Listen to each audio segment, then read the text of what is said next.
রাধারানীর চরণ সবসময় ঢেকে রাখা হয়।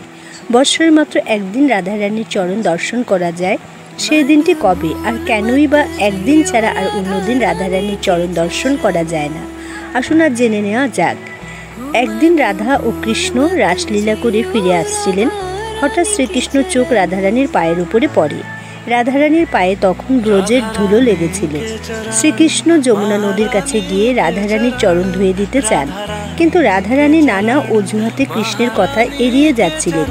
কৃষ্ণ তখন রাধারানীকে চরণ ধুতে না চাওয়ার মোক্ষম কারণ জানতে চাইলে রাধারানী খুব সুন্দরভাবে ব্যাখ্যা দিলেন, আমার পা যে একবার স্পর্শ করে তাকে আমি দূরে সরাই না। এত বেশি করুণাময়ী হওয়ার জন্য রাধারানীর চরণ বিশ্ব ব্রহ্মাণ্ডের সবথেকে দুর্লভ, তাই বৃন্দাবনে রাধারানীর চরণ ঢেকে রাখা হয়।